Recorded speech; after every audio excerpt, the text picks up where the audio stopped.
Hey guys, today I'll be reacting to 5 things in Germany that you might find interesting. Let's see what it is.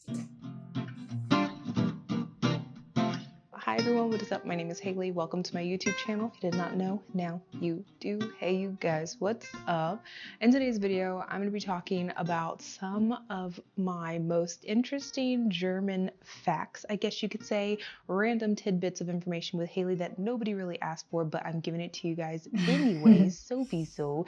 And keeping this intro short, simple, and sweet. Don't forget to subscribe. Don't forget to give this video a thumbs up and let me know down below in the comment section if any of these points are interesting. So starting off with number 1, which is technically going to trickle into number 2, the first most interesting thing for me in Germany, or one of the most interesting things for me in Germany, is the simple fact that their graveyards are very beautiful. And this is just Oh, across the country, what and the I feel like heck? Europe in general, the graveyards are a lot more, I don't want to say maintained or well kept, or I don't It's know what it is, pretty. but they're just pretty. They're nice to walk through, they're Yes, nice to visit, which sounds very strange and very bizarre because I feel it like in the is. United States we have this idea, or this, I don't even know, societal thinking that you're not supposed to really go into a graveyard unless you are visiting your loved ones. But Yeah, Mike and I, we have been to a few graveyards in Deutschland, in different areas of Germany, and walked through them and paid our respects to people. We've lit candles, we've placed interesting. flowers, we've cleaned up little grave areas. I don't know what they're considered, like the little plots of land that people are in. We've cleaned them up in some areas. Maybe it was a war memorial or a war graveyard. And we do have those actually in the United States as well. And I think those are a little bit more or better maintained than your average run-of-the-mill graveyard that your grandma could be in. But the interesting thing is that I feel like even the run-of-the-mill graveyards that your grandma could be in Germany is actually really beautiful. I personally, It especially since is. working in healthcare, have a different idea around death and dying. And I think maybe 10-ish years ago, I would have thought it to be taboo or weird or awkward to walk through a graveyard. But now, as long as you're being respectful, as long as you are doing the proper things, you're taking the proper steps to ensure that you're not disrespecting anybody or degrading Yeah. anything, then I think it can be a positive experience. And it's not necessarily just to visit people that you have known, people that have passed close to you. It's just paying your respects to people that were here before you. And so the second point for graveyards is that there are candle dispensers in graveyards in Germany. And For this is also real? something that happens in other places in Europe as well, because I have witnessed Never it heard that. firsthand. But I remember the first time I came to Germany, and I don't remember where exactly I was, but I ended up in a graveyard. And I think it's because the S-Bahn, the tram, the U-Bahn, a bus, anything dropped me off right at this graveyard, and my GPS took me through it to get to the other side. And I saw this random vending machine on the outside, and I was like, that's odd. And I didn't speak German, so I didn't understand I what it was saying, but I'm bet. looking at it like, that's very bizarre that Germans would be having a vending machine for Coke at a That's cemetery. Like, interesting. what the hell is happening? Or I knew at the time there were, what are they called? Cigarette vending machines in the country. Oh my And there were gosh. some that looked very similar to the cigarette vending machines that I knew. So I'm just sitting here thinking to myself, wow, the Germans are very weird. They have cigarette vending machines in their graveyards and their cemeteries, and I don't know what to think about that. But fast forward, I think a year or something, a few months after that, I ended up in the same graveyard again. I understood German a little bit more, and I think at the top it said Grabenkerzen or Grabenkerze or something like that, basically translating into grave candles. And what you would do is that you would pay Oh, maybe €1 to €3. It would spit out a little candle.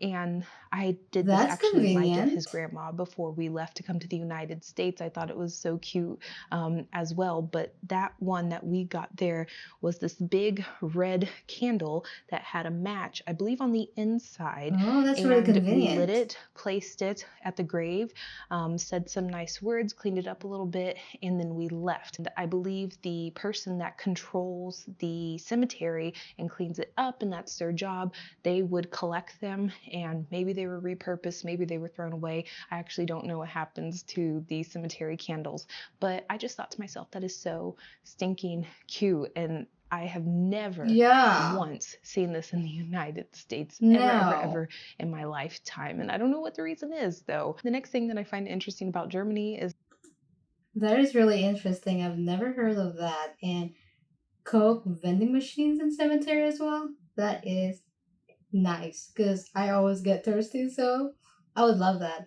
And that is really awesome that their cemetery is really, really cute. Actually, pretty. Never seen that one before. And I thought cemetery that would look like that is just for rich people, but wow, that is amazing. I'm very the impressed. simple fact that high schoolers have a different schedule than we do in the United States. And it's not too different. There are very minor differences, but I remember the first time I was in the S-Bahn in the train, and I saw a big group of like high school age students, older teenagers getting onto the train at around 1 or 2-ish in the afternoon or noon. I don't know. It was lunchtime. Then someone was talking and they were speaking English, and they said, "Oh, let's go get food here, and then we'll meet back at school at whatever time they had to be back." And I'm like, so y'all just like left and that was it? And you just had all of this time to do whatever you want? The interesting point for this is that in the United States, this used to actually be very common, especially when I went to high school. You could technically leave if you wanted to for lunch, but you had to have parental Yeah, consent, even if you were 18, even if you were 19, that's because right. some people, they were 18, 19 plus 20 years old in high school, and you still had to have consent from your parent to be able to leave for lunch. A lot of times, you're stuck in the high school, you're not allowed to leave, and it is what it is. You guys can let me know if you're from Germany and you went to high school, what your schedule was like regarding lunch, if you were allowed to go Yeah, that's home, or interesting. if you were allowed to go somewhere else to eat, or if you had to stay in the school as well. If you're from the US, you can also let me know if that's the case for you. I feel like nowadays it's become a lot more strict than it was with me growing up, and I can only imagine like with my mom or someone else, a little bit older. Yeah. Times change, things change, and there's a reason behind that. But I'm just Yep. saying, still to this day, I find this to be relatively interesting because I noticed that it's not something that is that common anymore in the United States. The next interesting difference I have noticed between the United States and Germany is the amount of discipline and organization you need when you go to college/university. And this is something I've noticed recently because I've been in school the past couple of years. And I just remember when I was trying to find a program in Germany, trying to go to school in Germany, even doing my Bundesfreiwillige Dienst in Deutschland, and having someone that I had to speak to, it was basically, fend for yourself and find it out. Here's the information that you need, and then you can Oh, do the rest of the work. And here in the United States, it's been totally different. And I sort of like it, but I don't like it because I'm very self-sufficient, I would say, right now at this point in time. Maybe, maybe not. For the average American, probably yes. For the average German, probably no. Hey everyone, it's Editing Chicken Haley, and something I totally forgot to mention during this point, but I wanted to bring up, was that this also happens in jobs. A few of the jobs that I have applied for and that I have worked at here in the United States interesting have chicken. had, I guess you could call them liaisons, which is the employer version of a guidance counselor or an advisor in a university, and they just very, I would say, comfortably guide you through the employment and employee process of working for Really? that job. And this is something I have never experienced in Germany, and it's a totally different world in my personal opinion. But that's all I wanted to bring up in this video, and I will see you guys now. I prefer doing a lot of things by myself, and I remember when I was applying for my program, I did all of my prereqs, I had all of the paperwork filled out, I had all of my fingerprints, I had everything done, background check, and I turned in this big packet of information to the advisor, and she was like, you did all this by yourself. How did you figure it out? I said, I read the website. And she was like, no one ever does this. I always have to do it for them or have to tell them the exact steps of how to figure it out. And I was like, yeah, but you have a website with a PDF file downloaded and it tells you everything and how to do it step for step, step by step. And she was like, wow, thank you so much. That has helped me out tremendously. In the United States, we are so babied at every age, even growing up Yeah. working in the hospital right now and seeing people that are 40, 50, 60, 70, 80, 90, 100 plus years old being babied, and they're capable adults. Not to say if someone comes in and they're sick and they need to be healed and they need to be cured and they need help, that's something totally different than someone being capable and then, Mm-hmm. hindering them from being capable. The last and final interesting thing about Germany is something That's that we really have interesting. similar in the United States, but it includes different names. But it's that in Germany, certain names are off limits or certain names are considered bad if you name your kid that. And I am so sorry if your I kids think have I these heard this names in one. Germany, but I remember one time I was talking to someone and I said, oh, my friend Chantel, she's a doctor, something along those lines, because I do have a friend named Chantel who is a doctor. And the person looked at me and they were like, Chantel, Chantal. And I was like, yeah, that's her name. And they Is were it like, bad? ugh. And I was like, what is ugh? Like, do you know Chantel, the doctor from Florida here in Bavaria? Do you know her? Because I'm trying to figure out where this animosity is coming from because it feels unfounded.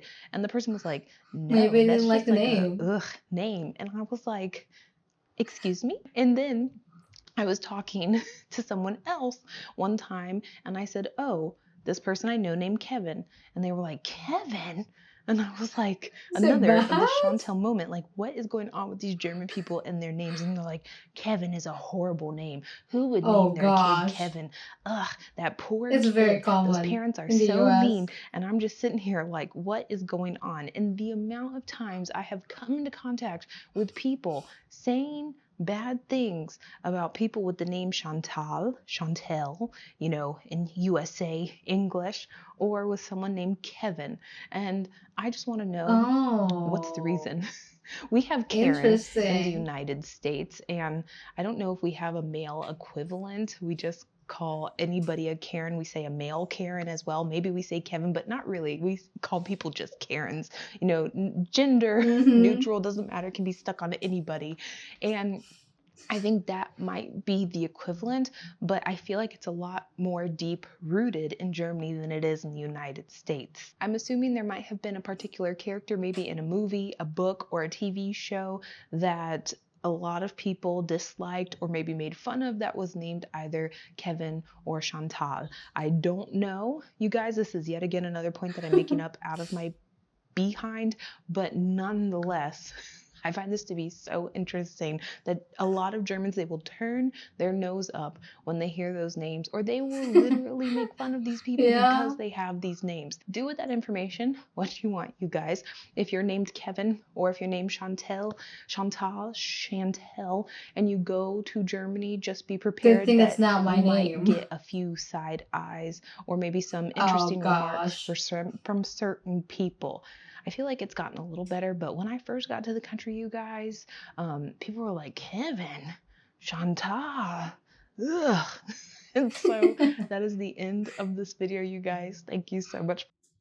Oh gosh, she's always so funny. And yeah, those things are really interesting, especially the graveyard and then having a candles and Coke vending machines in the graveyard. That is interesting. And so glad that my name isn't Chantel because I don't want to get that reaction from people. But yeah, I'll see you guys next time. Bye.